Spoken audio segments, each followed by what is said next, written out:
90 करोड़ में से 25 करोड़ लोग जागृत हो गए। मैं आपको दावे के साथ कहता हूं, मेरी बात लिख के रख लीजिए, कोई जरूरी नहीं है कि मैं 500 साल तक जीऊं। जिस दिन सनातनी हिंदू, ये कड़वा पटेल, ये लौवा पटेल, ये दलित, ये महादलित इससे ऊपर उठ गया और उसे अपने सनातनी होने का बोध हो गया, दावे से कहता हूं, आपकी सरकार हो, आपके विरोधियों की सरकार हो, इस्लामिक सरकार भी आ जाए, अगर राष्ट्र जाग गया, 95 से 100 करोड़ बीच में सनातनियों में कोई 78 साल का है, कोई 72 साल का है, जीवन का कोई कमी उनके दिल में नहीं है, कोई पद प्राप्ति की चाह नहीं है। अगर वो टेलीविजन पे बैठ करके भी इस्लामिक जिहादियों को तर्कों से, तथ्यों से डिमोलिश करते हैं और रात के 2-2 बजे भाषण भी दे सकते हैं, तो फिर क्या इस देश में पुरुषार्थियों की कमी है क्या? तो फिर मैं समझता हूं कि आपको मक्कारों और दलालों को नहीं सुनना चाहिए।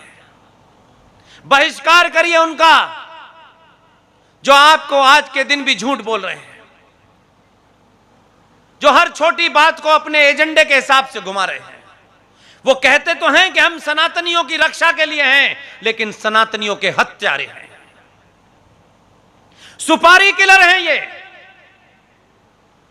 आप जाग ना जाएं, आप जाग जाएंगे तो प्रतिकार करेंगे, और प्रतिकार करेंगे तो लोग उनसे सवाल पूछेंगे कि ये दुकान क्यों चला रहे हो भाई, जब हिंदू ही इस देश में गली गली मारा जा रहा हो, कश्मीर भी बन रहा हो, केरल भी बन रहा हो, बंगाल भी बन रहा हो, तब फिर आपके होने न होने का फायदा क्या है? यह सवाल न पूछे, इसलिए वो आपको उधर नहीं ले जाना चाहते।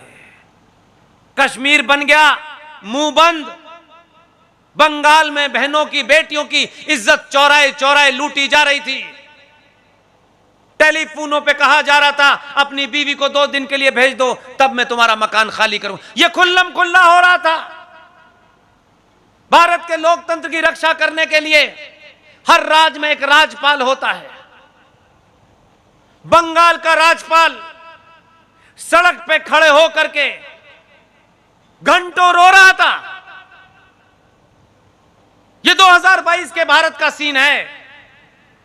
एक राज्यपाल इतना मजबूर था, इतना दीनहीन था, संवैधानिक पद पे बैठा था, लेकिन खड़े होकर रो रहा था और कहा कि मैं तुम्हें नहीं बचा सकता। तो तुम किस लिए जिंदा हो? किस लिए गवर्नर बने हो? कौन सी चाहत में बने हो? अब इस 80 साल की उम्र में तुम्हारी कौन सी ऐसी ख्वाहिश है कि तुम कहते कि अगर मैं संविधान की रक्षा नहीं कर पाता, मैं इस्तीफा दे देता हूं, अगर मैं कुछ नहीं कर सकता।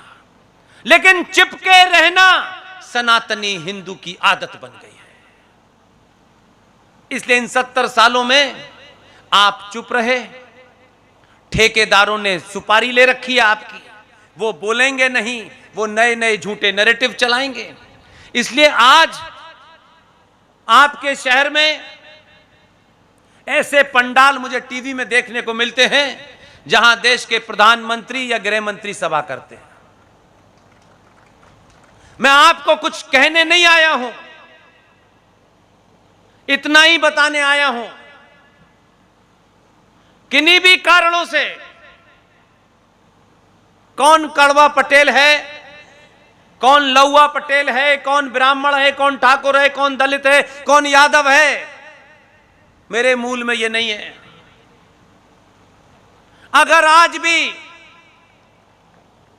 जो भारत मुझे दिखाई दे रहा है, आपको लगता हो 20 राज्यों में सरकार है, मजबूत केंद्र में सरकार है, इससे भी ज्यादा मजबूत हो जाएगी, तब भी कुछ नहीं होने वाला।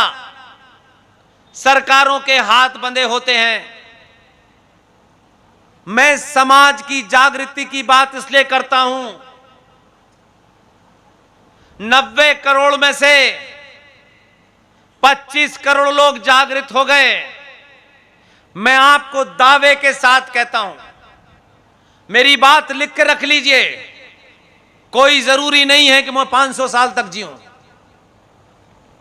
जिस दिन सनातनी हिंदू, ये कड़वा पटेल, ये लौवा पटेल, ये दलित, ये महादलित, इससे ऊपर उठ गया और उसे अपने सनातनी होने का बोध हो गया, दावे से कहता हूं, आपकी सरकार हो, आपके विरोधियों की सरकार हो, इस्लामिक सरकार भी आ जाए, अगर राष्ट्र जाग गया तो हर सरकार आपकी चौखट पे नाक ना रगड़े तो मेरा नाम बदल दीजिएगा। आपसे सरकार है, सरकार से राष्ट्र नहीं है। आप उल्टा समझते हैं कि सरकार ही सब कुछ है। मैं कहता हूं सरकार कुछ नहीं है भाई, क्योंकि सरकारों ने आपकी आत्मबल और आत्मी शक्ति को छिन्न भिन्न कर दिया है। इसलिए दलित तक तो हम समझते थे कि ये दलित है, लेकिन बिहार में एक नया काम चला है, ये महादलित है। अब भाई दलित और महादलित के बीच में कौन सा मीटर है जिससे आपने इसे महादलित कहा और इसे दलित कहा? दूसरों में कहने की हिम्मत नहीं हुई, हमारे अंदर हुई, क्योंकि हम पहले से उसके लिए तैयार हैं। इसलिए एक बात जरूर रखिएगा, आज मौका है आपके हाथ में। इसलिए कह रहा हूं कि ये जो ऐतिहासिक घटना है, ये जो समय है, ये कालखंड है, इसका एक एक लम्हा हजारों हजारों साल के बराबर है। अगर आप ये समझते हैं अब तो हमें आराम से सोना है, हमारी सरकार है, अब मुझे लगता है सबसे ज्यादा जागना है। इसलिए एक कानून बना है पूरे देश में, हमारी चुप्पी और ये जो वोट मांगने आते हैं ना, जो आपके लीडर गमछा डाल करके गलेवान पकड़ के पूछिएगा कि पिछले 5 साल में तुमने भारत राष्ट्र को, गुजरात की धरती को आताताइयों से, जिहादियों से, इस्लामिक आतंकवादियों से बचाने के लिए तुमने कौन सा कानून बनाया है? पूछिएगा। इसलिए मैं आपसे 2 चीजों में मदद चाहता हूं, और यह मदद मैं अपने लिए नहीं चाहता। मेरे पास न आगा है न पीछा है, मेरे जीवन का एक ही लक्ष्य है, 25 करोड़ सनातनी जाग जाएं, बस। मेरे सामने जाग गए उसी दिन बंद कर दूंगा, और नहीं जागे तो जब तक अंतिम सांस है ये करता रहूंगा। एक कानून है प्लेसेस ऑफ वर्शिप एक्ट 1991। 90% लोगों ने इस देश में सुना नहीं है। शत्रु कानून भी बनवा गया। शत्रु ने कभी यह कोशिश नहीं की कि पार्लियामेंट में 300 मुसलमान जीतेंगे तब हमारा राजा बनेगा और तब हम कानून बनाएंगे। जो लोग अपने बाजुओं पे यकीन रखते हैं और अपनी लड़ाई लड़ते हैं, वो 300 MP ला करके सरकार बनाने का इंतजाम नहीं करते, ना उसका इंतजार करते हैं। वो उठे, उन्होंने आपके बीच में जो फॉल्ट लाइन है, कहीं जाति की है, कहीं ऊपर की है, कहीं नीचे की है, उस फॉल्ट लाइन का इस्तेमाल किया और 1991 में PV नरसिम्हा राव के ऊपर दबाव बनाया, और दबाव बना करके हल्ला नहीं मचाया। हमारे यहां तो जरा सा काम हो जाए, हम अपनों को कम बताते हैं, पड़ोसी को ज्यादा बताते हैं।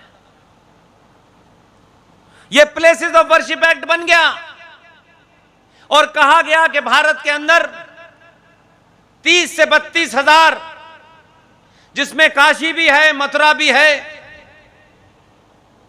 इनके अंदर कोई 32,000 मंदिर हैं जो मेरे पूर्वजों के थे। कहा गया कि किसी आता ताई ने उसको तोड़ करके कहीं मस्जिद बनाई, कहीं मंदिर के ऊपर गुम्मद बनाई, कहीं बाबा विश्वनाथ को के ऊपर ज्ञान व्यापी बना दी। कानून बन गया, हमारे लोग खामोश बैठे रहे क्योंकि समाज जागृत नहीं था, इसलिए समाज सवाल पूछेगा नहीं। और नेताजी ये चाहते हैं कि आप में जागृति ना आए, इसलिए वो अपनी दुकान चला के चले जाएं।